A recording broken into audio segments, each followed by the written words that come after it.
Dans cette vidéo, vous allez comprendre la signification profonde de l'histoire de Josué à Jéricho. Dans l'Ancien Testament, Jéricho, qui est une ville décadente, un symbole de l'ego, a été conquise par Josué, qui était le successeur de Moïse. Cette conquête a duré 7 jours. Pendant 6 jours, Josué demande aux prêtres de souffler dans des cornes de bélier. Dans la Bible, la conscience est symbolisée par un agneau. C'est un des symboles de la conscience. Il y a plusieurs symboles. Il y a le ciel, il y a le Fils de l'homme, etc. Il y a aussi l'agneau. La conscience est symbolisée par l'agneau et le mental par un bélier. Parce que si l'agneau devient un bélier, il finira par donner des coups de corne. Ça veut dire que si la conscience devient le mental, si la conscience s'identifie au mental, alors nous serons attaqués par les coups de corne que sont la colère, la jalousie, la peur, l'angoisse. Donc on voit que les attaques du mental sont symbolisées ici par les cornes de bélier. Pour conquérir Jéricho, Josué demande aux prêtres de souffler dans les cornes de bélier. Le souffle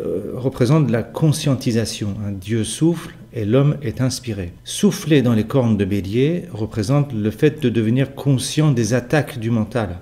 Josué demande également aux soldats de rester silencieux. Il ne faut pas, ça veut dire quoi? Ça veut dire qu'il ne faut pas réagir aux attaques du mental. Le soldat représente les volitions, la volonté. Ça veut dire en fait qu'il ne faut pas réagir aux attaques du mental, mais les observer sans jugement. On retrouve une histoire équivalente dans le Nouveau Testament quand Jésus dit qu'il faut, quand tu es frappé sur une joue, il faut tendre l'autre joue. Ça ne veut pas dire qu'il faut se laisser faire physiquement, ça veut dire que mentalement, il ne faut pas réagir à l'événement de l'instant présent et l'observer sans jugement. C'est la meilleure manière de faire émerger la conscience. Enfin, au 7e jour, quand les prêtres ont soufflé dans les cornes, Josué demande au peuple de pousser le cri de guerre et les murs de la ville sont foudroyés par Dieu. C'est-à-dire, en fait, après une période de maturation suffisante, les défenses de l'ego sont cassées et le mental est finalement soumis à la conscience.